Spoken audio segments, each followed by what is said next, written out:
दोस्तों सोचिए, अगर कोई लड़की 18 साल की हो जाए और अपनी मर्जी से शादी कर ले, लेकिन लड़के की उम्र अभी 21 साल से कम हो, तो क्या ऐसी शादी को कानूनी मान्यता देगा?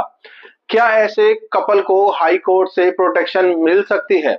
और क्या सिर्फ 18 साल की उम्र पूरी होते ही इंसान अपनी जिंदगी का हर फैसला कानूनी रूप से ले सकता है?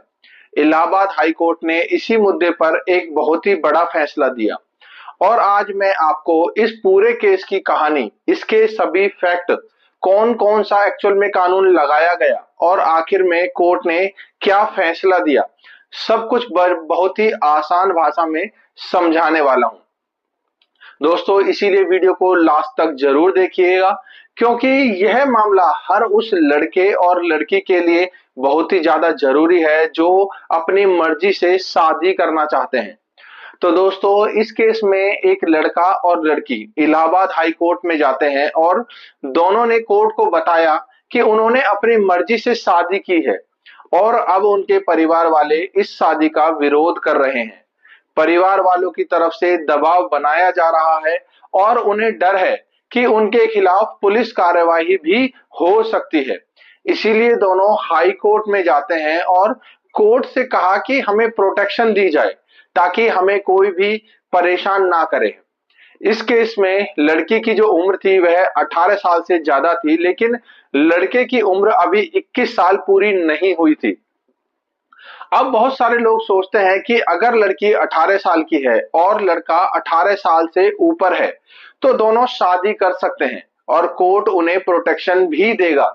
लेकिन इलाहाबाद हाई कोर्ट ने इस मामले के कानून को बहुत ही गहराई से देखा और कहा कि शादी सिर्फ दो लोगों की इच्छा का मामला नहीं है, बल्कि यह कानून से जुड़ा बहुत ही अहम मामला है। और कोर्ट ने सबसे पहले prohibition of child marriage act 2006 को देखा, और जिसे हम बाल निषेध अधिनियम भी कहते हैं। कोर्ट ने कहा कि इस कानून में साफ साफ लिखा हुआ है कि अगर लड़के की उम्र 21 साल से कम है तो कानून की नजर में उसे चाइल्ड माना जाएगा, और अगर लड़की की उम्र 18 साल से कम है तो उसे चाइल्ड माना जाएगा। यानी इस केस में भले ही लड़की बालिग हो, लेकिन लड़का अभी भी चाइल्ड मैरिज एक्ट के हिसाब से चाइल्ड की कैटेगरी में आता है। कोर्ट ने कहा कि संसद ने बहुत ही सोच समझकर लड़कों की जो उम्र है वह शादी के लिए 21 साल रखी है और लड़कियों के लिए 18 साल तय की गई है। यह उम्र ऐसे ही नहीं रखी गई। कोर्ट ने कहा कि शादी सिर्फ साथ रहने का नाम नहीं है, बल्कि इसके साथ बहुत सारी जिम्मेदारियां भी जुड़ी होती हैं।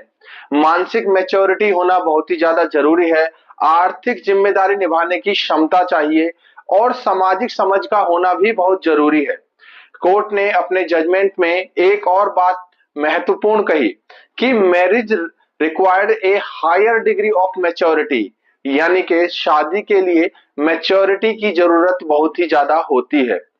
अब यहाँ कोर्ट ने एक बहुत बड़ी बात कही जिसे हर इंसान को समझना चाहिए। कोर्ट ने कहा कि सिर्फ 18 साल की उम्र पूरी हो जाने से ऐसा नहीं हो जाता कि इंसान को हर चीज का अधिकार मिल जाए, क्योंकि अलग अलग कामों के लिए कानून के अंदर अलग अलग उम्र तय की गई है। जैसे कि वोट देने के लिए अलग उम्र तय की गई है और शादी करने के लिए इसी कानून में अलग उम्र तय की गई है। इसीलिए सिर्फ यह कह देना कि हम दोनों बालिग हैं हर मामले में काफी नहीं होता। अब क्योंकि यह कपल हाई कोर्ट में प्रोटेक्शन मांगने के लिए गया था, इसीलिए कोर्ट को यह भी देखना पड़ा कि क्या ऐसे मामलों में प्रोटेक्शन दी जा सकती है या फिर कोर्ट के द्वारा प्रोटेक्शन नहीं मिलनी चाहिए। कोर्ट ने कहा कि हर प्रोटेक्शन पिटीशन ऑटोमेटिकली अलाउ नहीं की जा सकती।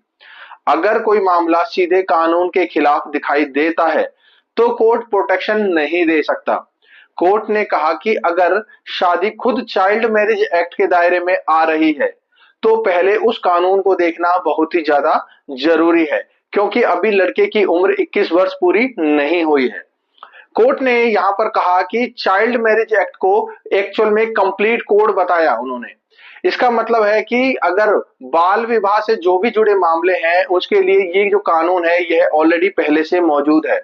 उन्होंने ये भी बताया गया कि चाइल्ड मैरिज एक्ट एक्चुअल में क्या होती है, उसके खिलाफ क्या कार्यवाही कैसे हो सकती है और कौन सा अधिकार किसको मिलेगा और किस तरह के मामलों में क्या रेमेडीज होगी। इसीलिए कोर्ट ने ये भी कहा कि ऐसे मामलों को उसी कानून के हिसाब से देखना होगा।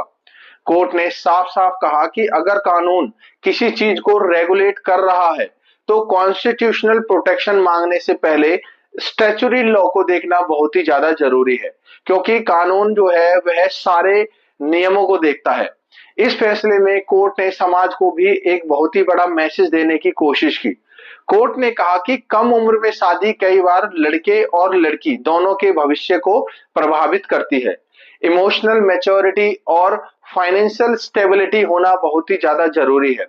कानून का जो उद्देश्य है एक्चुअल में पनिशमेंट देना नहीं है, बल्कि बच्चों को प्रोटेक्ट करना भी है। इसीलिए कानून ने शादी की जो मिनिमम एज है वह तय की गई है और यह बहुत ही सोच समझकर की गई है। और इस फैसले के बाद खासकर ऐसे मामलों में जहां पर लड़का 21 साल से कम होगा और कोर्ट एज फैक्टर को बहुत ही ज्यादा गंभीरता से देख सकता है। सिर्फ यह कहना कि हमें अपनी मर्जी से हमने शादी कर ली है अब हर केस में काफी नहीं माना जाएगा। बहुत सारे लोग यहाँ लिव इन रिलेशनशिप का सवाल भी पूछते हैं, क्योंकि लोग कहते हैं कि अगर शादी ना करके लिव इन रिलेशनशिप में रहें तो फिर क्या होगा। देखिए एक्चुअल में लिव इन रिलेशनशिप और मैरिज दोनों अलग अलग कॉन्सेप्ट हैं।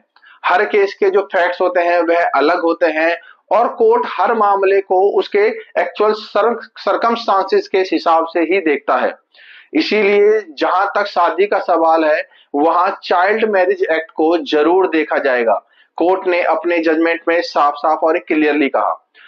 अब अगर हम इस पूरे फैसले को बड़ी ही आसान भाषा में समझें तो इलाहाबाद हाई कोर्ट ने बेसिकली यह कहा कि कानून की नजर में अगर लड़का 21 साल से कम है तो मामला चाइल्ड मैरिज एक्ट के अंदर आता है और ऐसी सिचुएशन में हाई कोर्ट जो है वह प्रोटेक्शन देने से पहले कानून को प्राथमिकता देगा।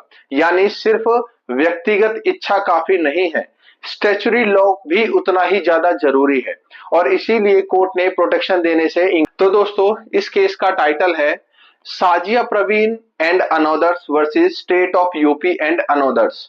तो दोस्तों ये जजमेंट हर उस लड़के और लड़की दोनों के लिए बहुत ही ज्यादा महत्वपूर्ण है जो अपनी मर्जी से शादी करना चाहते हैं और वह ये सोचते हैं कि हम 18 साल के हो चुके हैं तो हम शादी कर सकते हैं। इलाहाबाद हाईकोर्ट की जजमेंट ने ये बिल्कुल साफ साफ और क्लियरली कहा कि लिव इन रिलेशनशिप और मैरिज दोनों अलग अलग कॉन्सेप्ट हैं और इनको अलग अलग तरीके से देखा जाना चाहिए।